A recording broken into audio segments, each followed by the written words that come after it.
ছোট একটি শহর গ্রামে ছিল দুইটি বোন রিনা আর মিনা। তাদের বাবা ছিলেন একজন কৃষক। হঠাৎ একদিন তার বাবা এসে বলল মিনাকে, মিনা, তুমি পড়াশোনাতে মন দাও, তুমি বড় একটি চাকরি করবে, আমার মুখ উজ্জ্বল করবে।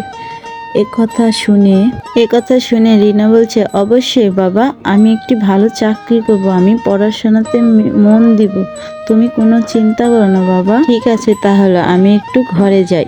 ঘরে এসে সে বসে ভাবছে, আমার যে শরীরটা ভালো না, আমি কি কাউকে জানাবো? কি করব আমি ভেবে পাচ্ছি না। আচ্ছা, আমি এখন একটু ঘুমাই। ঘুম থেকে উঠে তারপর আমি রিনার মার সাথে কথা বলতে যাব। এত বেলা হয়ে গেল, সে এখনো আসেনি। তার কি হয়েছে? তার কি শরীরটা ভালো না? ওই তো আসছে, দেখি তো কি হয়েছে তার। আচ্ছা, তুমি আমাকে সত্যি করে বলো তো, তোমার কি হয়েছে?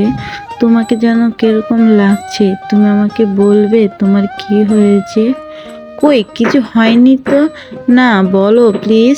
না, আমার কিছু হয়নি, তুমি চিন্তা করো না, তুমি শুধু মেয়েদের উপরে খেয়াল রেখো, মেয়েটা যেন ভালো হয়। এ কথা বলে সে এখান থেকে চলে গেল। সে অনেক চিন্তা বলছে মিনা কোথায়? মিনা তার প্রেমিকের সাথে কথা বলতে গেছে। জানো, আজ না বাবা আমাকে এভাবে বলেছে, আমি এখন কি করব তুমি বলো তো? চলো আমরা পালিয়ে যেয়ে বিয়ে করি। না না, এটা করা যাবে না। শুনো না, আমি আমার বাবাকে অনেক ভালোবাসি। আমার ভালো করে পড়ালেখা করে আমি আমার বাবার মুখ উজ্জ্বল করব, ঠিক আছে?